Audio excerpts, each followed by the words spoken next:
ce journal, nous braquons nos projecteurs sur les œuvres sociales du président de la transition et la gestion des inondations au cours de l'année 2024. On note l'intensification de ces actions en 2024 pour soutenir les couches démunies. Et face aux effets des inondations, l'état de catastrophe a été décrété par les autorités. Retour sur le volet social et la gestion des inondations en 2024 dès le début de ce journal. Créer la confiance et la cohésion entre les filles et les fils pour amorcer le développement de la région de Taoudéni. C'est l'objectif visé par le cadre de concertation mis en place par le ministère en charge de la réconciliation à travers l'équipe régionale d'appui à la réconciliation. Voilà pour les titres. Mesdames et messieurs, bonjour et bienvenue aux informations. Tout d'abord, nous venons de l'apprendre. Boureima Alaï Touré, président du Conseil national de la société civile, est décédé ce matin à Bamako. En cette douloureuse circonstance, le gouvernement de la République du Mali présente ses condoléances à l'ensemble des organisations de la société civile, à la famille et aux proches du défunt. Les obsèques feront l'objet d'un communiqué ultérieur. Et le RTM vous propose le parcours de l'homme dans l'édition de 20h.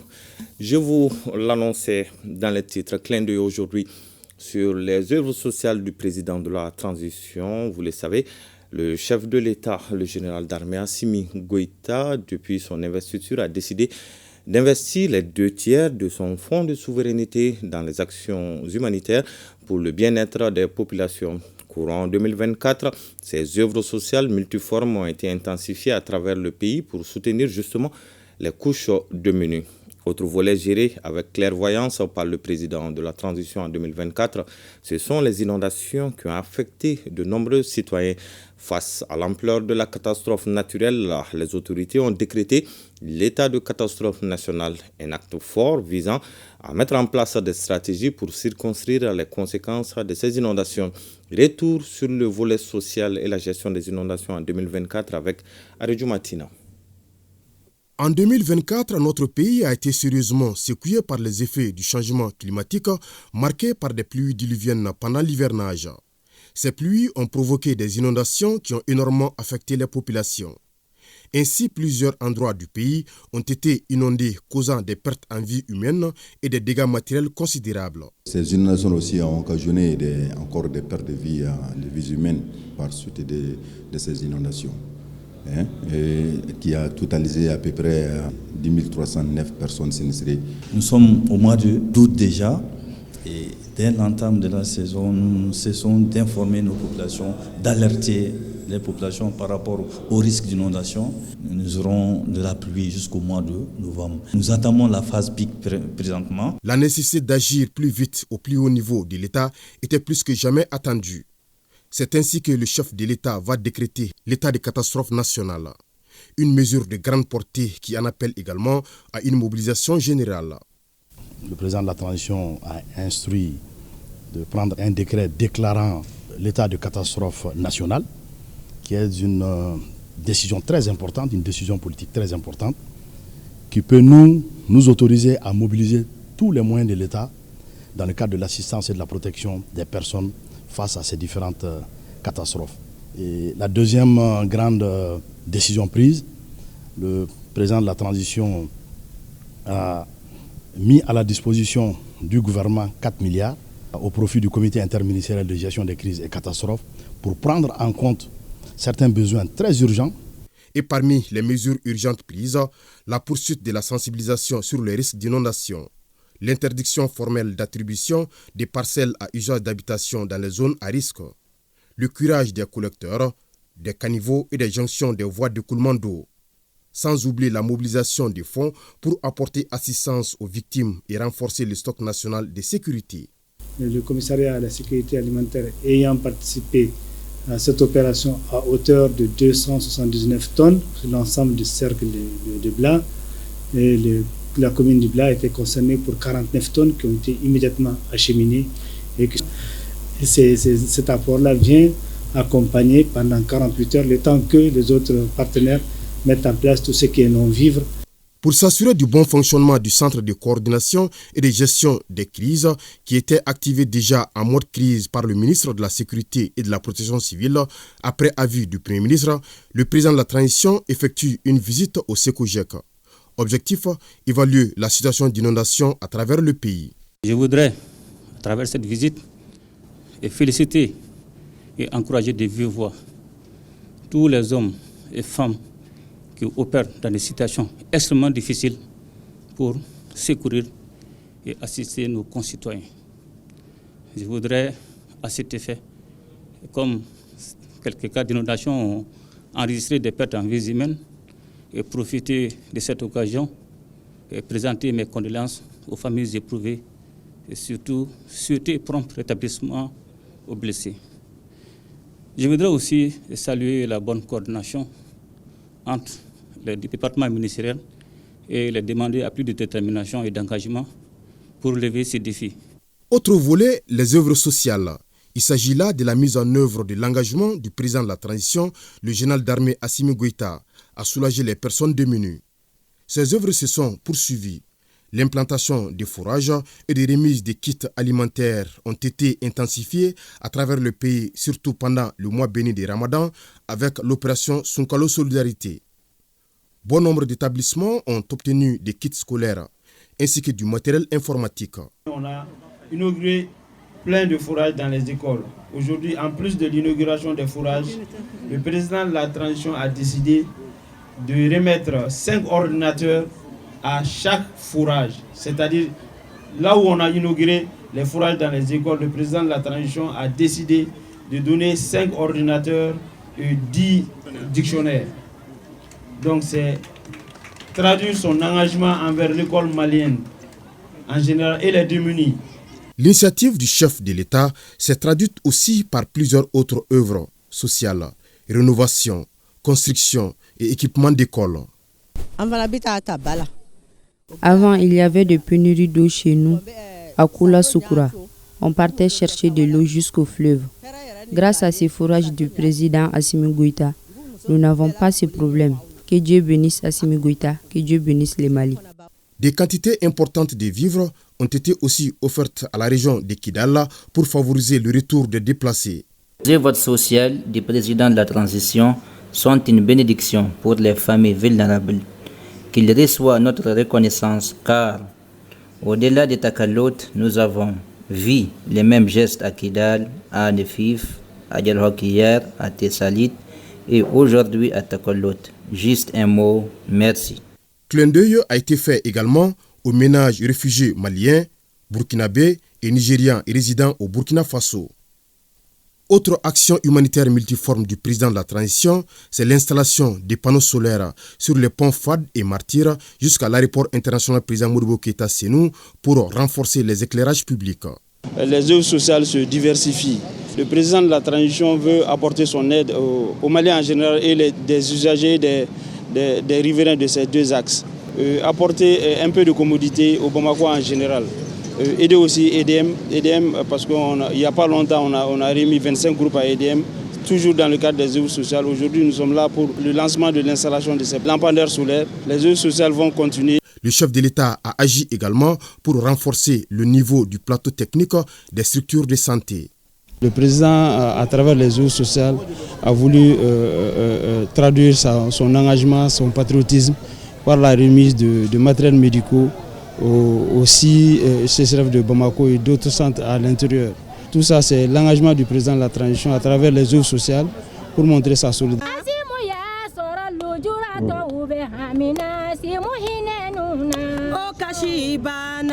La manifestation de la solidarité, voire le patriotisme du président de la transition, a aussi touché les personnes vivant avec un handicap, notamment l'Union malienne des associations et comités des femmes handicapées du district de Bamako, qui bénéficient des tricycles pour faciliter la mobilité.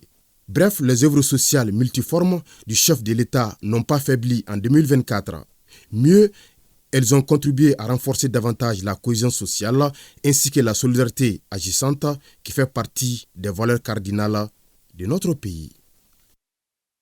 Je vous le disais également dans les titres, le ministère de la Réconciliation à travers l'équipe régionale d'appui à la réconciliation vient de lancer à Taoudéni la rencontre de cohésion entre les communautés de la région. Cette rencontre de 3 jours a pour objectif de créer la confiance et la cohésion entre les fils et les filles pour enfin amorcer le développement de la région de Taoudéni. Les précisions sur cette rencontre avec Chirfou Moulay Aïdara. Placée sous la présidence du ministre de la Réconciliation, cette rencontre a enregistré la présence de toutes les sensibilités de la région autour du sujet « Comment restaurer la cohésion entre les fils et les filles de la région ». Cette rencontre que j'ai demandée, que j'ai obtenue, me permet en tant que ministre de la Réconciliation d'atteindre des objectifs ultimes qui sont tout simplement le développement d'une région, le développement de la région de Taoudéni.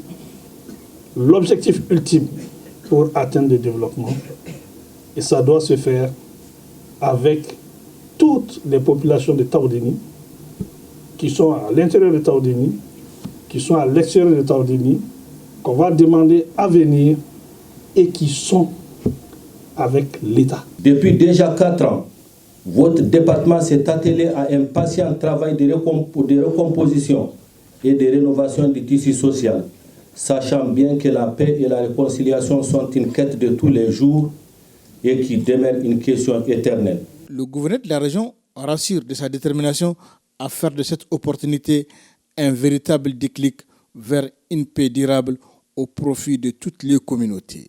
En tout état de cause, je voudrais vous rassurer de ma disponibilité entière à accompagner toutes les initiatives s'inscrivant dans la promotion du vivre ensemble et de la réconciliation entre toutes les communautés, gage de stabilisation et de développement de la région.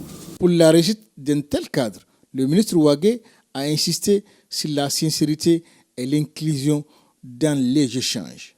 Je veux que ce soit des discussions sincères, des discussions honnêtes, des discussions constructives, dans la complémentarité, dans le respect, dans la reconnaissance de l'État, pour qu'on puisse envisager les questions de développement. Le ministère de la Réconciliation a en charge la question du retour des communautés. Voilà pourquoi je compte beaucoup sur les responsables ici présents pour aider à faire retourner leur communauté. Ces échanges qui dureront 3 jours permettront de dresser des recommandations pour solutionner les blocages qui entravent le développement et la cohésion sociale entre les communautés de la région. Solidarité avec les détenus, une tradition bien établie par le Conseil régional de la jeunesse de Kita. Les membres viennent d'offrir un repas aux pensionnaires de la prison de la localité. Les explications sur cette action avec Mohamadi Alioubari. Plus de 200 détenus de la maison d'arrêt et de correction de Kita ont reçu une assistance nutritionnelle du Conseil régional de la jeunesse de Kita. En améliorant le régime alimentaire, l'objectif est de renforcer le système alimentaire et de ces pensionnaires de la capitale de l'Arachide. Nous avons initié cette activité pour toujours venir réconforter nos camarades jeunes qui sont au niveau de la maison d'arrêt et de correction de Kita, pour leur dire que nous sommes dehors. C'est une période de fête. Nous pensons à eux pour qu'il y ait une amélioration positive de leur part, afin que l'année prochaine, nous puissions être ensemble pour célébrer cette fête de fin d'année. S'associant aux remerciements adressés au Conseil régional de la jeunesse, les autorités administratives et politiques d'Ekita ont souligné les autres problèmes auxquels le centre fait face. Il s'agit notamment des coupures d'eau, le manque de certains matériels et des formateurs pour les ateliers d'apprentissage. L'appel que j'ai lancé au niveau des autres bonnes œuvres de la région, c'est pour nous venir en aide. Nous avons un problème crucial d'eau. Et surtout bientôt c'est la grande chaleur. Vraiment, nous lançons un appel à tout le monde qui peut nous donner un forage dans ce sens. Et de surcroît, nous avons eu des matériels, des médicaments. Nous demandons aussi la construction incessante d'un seul bloc uniquement pour nous servir d'infirmiers. C'est vraiment un geste de solidarité et d'humanisme. Et ça va leur permettre ce soir au moins de savoir que non seulement la prison n'est pas une fin en soi, Mais les parents, les frères, les amis qui sont dehors, vraiment pensent à eux. Et le rappel de cette triste nouvelle qui vient de nous parvenir, Bouraïma Alaï Touré, président du Conseil national de la société civile, est décédé ce matin à Bamako. En cette douloureuse circonstance, le gouvernement de la République du Mali présente ses condoléances à l'ensemble des organisations de la société civile, à la famille et aux proches du défunt. Les obsèques feront l'objet d'un communiqué ultérieur. L'ORTM vous propose le parcours de l'homme dans l'édition de 20h. Dorampe Bouraïma Alaï Touré. De Kita, rendons-nous à Koulikoro où des acteurs du développement sont outillés pour le processus d'élaboration des programmes de développement économique, social et culturel PDSEC, prenant en compte des questions des changements climatiques. L'initiative est de l'Agence de développement régional de Koulikoro à travers le projet Climat, Paix et Sécurité du PNUD. Elle concerne 9 communes des cercles de Koulikoro, Banamba et Kolokani. Le compte-rendu de Birahima Keita et Amadou Chokari. Le projet Climat, Paix et Sécurité du PNUD est financé par le Royaume de Belgique. Il couvre 9 communes des cercles de Koulikoro, Banamba et Kolokani. Le projet intervient dans la région de Koulikoro au niveau de 9 communes à travers 3 cercles. Le cercle de Koulikoro, il y a la commune urbaine de Koulikoro, il y a la commune de Dinandougou et il y a la commune de Megatan et la commune de Tougouni. Pour le cercle de Banamba, il y a la commune de Banamba, la commune de Benkadi. Pour le cercle de Kolokane, il y a la commune de Nonkon, la commune de Nosombrou et la commune de Wolodo. Ce projet permet aux communes bénéficiaires d'inclure dans leur programme de développement économique, social et culturel PDSEC les questions de résilience contre les effets néfastes du changement climatique qui les frappe de plein fouet. L'un des objectifs du projet, vraiment, c'est de prendre en compte les aspects des changements climatiques dans les outils de planification des collectivités. À travers l'ADR, le projet a signé un partenaire avec l'ADR de Koulikoro. Le thème de cet atelier est d'une importance particulière.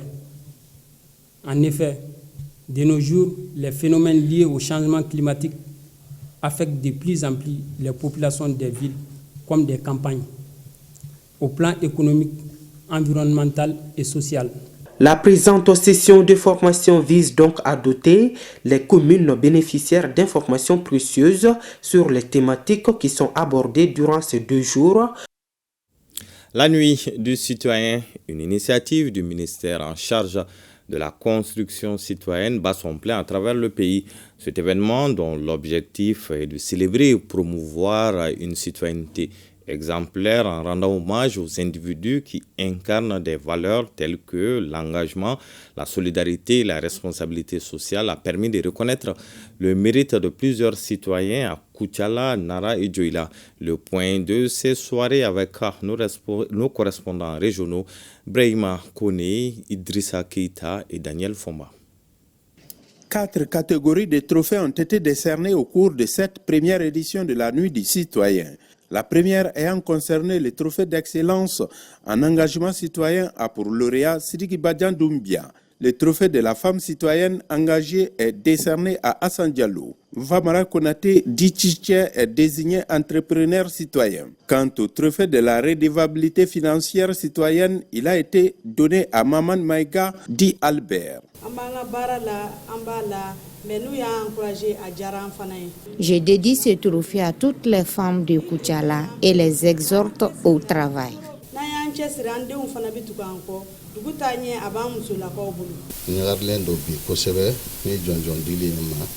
Je suis content. Je ne savais pas que les autorités avaient l'œil sur tout le travail que je faisais. Je dédie ce trophée à tous les commerçants du Koutiala. La Nuit du Citoyen a pour objectif de magnifier et de célébrer les jeunes citoyens qui incarnent les valeurs de civisme, de solidarité et de responsabilité. Mes sincères félicitations et remerciements vont aux lauréats de la Nuit du Citoyen 2024 pour avoir mérité ces différentes distinctions honorifiques. Je les exhorte à persévérer dans cette dynamique. Cette cérémonie constitue le couronnement d'un processus d'identification et de sélection des lauréats. Pour cette première édition de la Nuit du Citoyen, 11 jeunes hommes et dames sont récompensés pour leur contribution aux efforts de construction citoyenne et de développement communautaire dans la région de Nara. Des récompenses qui vont du trophée d'excellence en engagement citoyen à celui de la redevabilité financière citoyenne, en passant par des trophées de la femme citoyenne engagée et de l'entrepreneur citoyen engagé. Mohamed Moukoro s'empare à la fois du trophée de l'entrepreneuriat citoyen et celui de la redevabilité financière citoyenne. Chacun de nous a un rôle à jouer dans la construction d'une société plus juste, plus équitable, plus inclusive. Il est de notre devoir de continuer à œuvrer pour le bien commun. Je profite de cet instant pour féliciter et remercier ces lauréats tout en lançant un appel vibrant à toute la jeunesse de voir l'exemple de ces lauréats. Les autorités régionales saluent l'organisation de cet événement qui incite les jeunes à plus de citoyenneté. Une belle initiative qui est d'ailleurs l'expression concrétisée du président de la transition qui, à l'occasion de son investiture, l'a dit, si j'échoue, c'est toute la jeunesse qui échoue. Donc en célébrant les jeunes aujourd'hui, c'est l'expression donc de son attachement à la jeunesse, parce que la jeunesse, c'est l'avenir de demain. La Nuit du Citoyen est une initiative du ministère de la Jeunesse et des Sports chargée de l'instruction civique et de la construction citoyenne. Plus d'une dizaine de trophées et attestations sont décernés aux femmes et hommes qui se sont distingués à travers leur engagement citoyen dans des domaines variés. C'est dans ce sens que cette Nuit du Citoyen fut organisée. Une initiative, un devoir de redevabilité. Promouvoir et valoriser l'engagement des jeunes citoyens sous toutes ses formes, en mettant en lumière les actions exemplaires au sein des communautés. Encourager une participation active des jeunes citoyens aux efforts de développement local et national. Nous allons nous engager devant vous, que nous allons en tout cas faire le mieux que nous sommes en train de faire, en tout cas dans les différents domaines dont nous sommes en train d'évoluer. L'essence profonde même de la cérémonie, c'est que ces lauréats, nous devons les imiter, les suivre dans leur action, ce qui les a valu leur distinction. Soyons donc tous de bons citoyens, faisons en sorte que nous soyons des exemples dans notre société, car le citoyen, c'est l'homme ou la personne qui donne l'exemple aux autres. Cette initiative de reconnaissance aux citoyens modèles, qui est à sa première édition, a été saluée par l'ensemble du Baninko. L'ONG CREFA et l'aide de l'église norvégienne ont procédé à la célébration des 16 jours d'activisme à Ménaka. Cette activité permet de partager les angoisses et les frustrations de nos femmes et filles victimes de violences. Au cours de cette célébration, des émissions radiophoniques et des conférences débats seront animées sur le thème « Rôle et responsabilité de la famille et de la communauté » dans la promotion de l'abandon des violences faites aux femmes et aux filles au Mali. Le compte-rendu de Mohamed Lamine Maïga et Ibrahim Ag Amini. Le Mali a ratifié la loi 1325 adoptée par le Conseil de sécurité le 31 octobre 2000 condamnant les violences basées sur le genre. Malgré les efforts développés, les violences contre les femmes et les filles existent dans le pays. C'est pourquoi l'État et les ONG continuent à organiser ces rencontres pour sensibiliser les auteurs. C'est un honneur et un grand plaisir pour moi pour la cérémonie d'ouverture du symposium organisé par l'ONG CREFA dans le cadre des activités des 16 jours d'activisme de lutte contre les violences faites aux femmes et aux filles dans la région de Ménaka. Plusieurs exactions ont été commises avec la crise au Nord. On peut citer entre autres les violences corporelles sur les femmes et les filles. C'est l'occasion pour moi de renouveler ma profonde gratitude à notre partenaire technique et financier, l'AIN, qui, à travers le projet de lutte contre les violences basées sur les genres de la région de Gao et Ménaka, a placé toute sa confiance à l'ONG CREFA. Tous les acteurs humanitaires qui opèrent domaine des violences basées sur les genres, j'exhorte les uns et les autres à préserver dans l'effort de renforcement de la fructueuse coopération qui nous lie fort heureusement, afin qu'ensemble nous puissions parvenir à relever les défis des violences contre les femmes et les filles. Plusieurs activités sont au menu de ces rencontres, notamment les émissions radiophoniques et des conférences-débats afin de sensibiliser la population sur les risques de violence sur le genre, communément appelé VBG. Le réveillon du Nouvel An dans la Cité des Rails, on en parle dans ce journal. C'est le rond-point en face du gouvernorat qui a servi de cadre pour ce public show organisé par l'association Caille pour nous, une association de jeunes qui se bat pour le développement de la ville et de la région de Caille. Les temps forts de cette soirée avec Brahima Daou. Pour la 8e fois consécutive, à chaque réveillon du Nouvel An, l'association Caille pour nous organise cette activité dénommée Public Show, afin que toute la population de Caille, singulièrement les jeunes, célèbre la nouvelle année dans la joie et la sérénité dans un Mali en paix. Le public est sorti en grand nombre. Le gouverneur de la région, le général de brigade Moussa Soumaré et le président du conseil régional Bandjougou Diawara étaient de la fête. Les thèmes choisis cette année par l'association Caille pour nous est une jeunesse responsable dans la refondation du Mali. Nous formulons des vœux de bonheur et de prospérité pour tout le Mali et particulièrement pour Caille.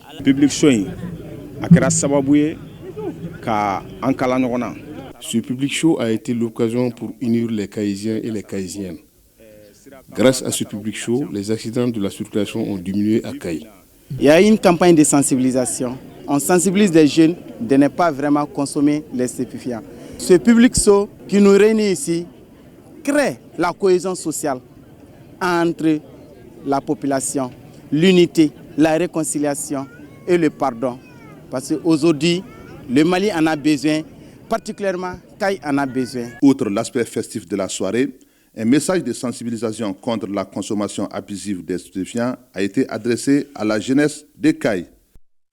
Le centre Football for Up Saoudou Diabaté de Bagneda a servi de cadre au lancement du festival Sport et Culture initié par l'association pour la promotion de la jeune femme et fille. L'événement vise à promouvoir le sport dans notre pays, particulièrement le sport féminin. Révalorisation du dialogue interculturel, du vivre ensemble et de la paix à travers le pouvoir du football, c'est le thème de cette 9e édition. Le point avec Cheikhoumar Kamara et Moussa Kamara. C'est parti pour la 9e édition du festival Sport et Culture. Durant 3 jours, diverses activités sportives, culturelles et éducatives seront organisées dans l'enceinte de ce complexe sportif pour le sourire des jeunes. L'objectif de ce festival, la revalorisation de l'interculturel entre les jeunes, du vivre ensemble, de la paix et de la reconstitution, la réhabilitation du savoir-faire des jeunes. Ça veut dire qu'en plus de nos connaissances empiriques, nous sommes à jour. Il suffit seulement de les appuyer. La remise des attestations de reconnaissance aux membres de la Fédération malienne de football et des détergents aux populations sinistrées a été l'une des particularités de cette édition. Un match de football a opposé le club Yelenkroa à la sélection mixte et c'est Yelenkroa qui l'emporte 2-1. J'étais joueuse avant, maintenant je suis entraîneur. J'envoie un message aux parents qui ne veulent pas que leurs filles viennent jouer au ballon. Je leur dis il faut laisser leurs enfants venir parce que ça a beaucoup d'avantages. Au menu de ces 2 autres journées d'activité, des courses de chevaux, des matchs de football, des soirées culturelles entre autres. Les autorités administratives et coutumières apprécient l'événement à sa juste valeur. Je suis très heureux, très content. Ce centre représente toute une humanité. Ça représente le développement même de la jeune fille, le développement du sport et la promotion de la culture à travers le football. La promotrice fait toujours bien les choses et voit toujours grand. Nous, on a connu l'MPGF, ça vaut aujourd'hui près de 5-6 ans. On a participé à quelques éditions et puis on a apporté notre soutien à cette structure vu le travail de terrain que l'association est en train de mener. Ça rentre en droite ligne de notre vision. L'ONG Association malienne pour la promotion de la jeune femme et fille a été créée en 1998. Elle œuvre pour l'amélioration des conditions de vie de la femme et de la jeune fille pour leur émancipation et employabilité et pour la promotion du sport féminin dans notre pays, entre autres. Et le rappel de cette triste nouvelle qui vient de nous parvenir avant de boucler ce journal. Bouraïma Alaï Touré, président du Conseil national de la société civile, est décédé ce matin à Bamako. En cette douloureuse circonstance, le gouvernement de la République du Mali présente ses condoléances à l'ensemble des organisations de la société civile, à la famille et aux proches du défunt. Les obsèques feront l'objet d'un communiqué ultérieur. L'ORTM vous propose le parcours de l'homme dans l'édition de 20h. Dors en paix, Bourama Alaï Touré.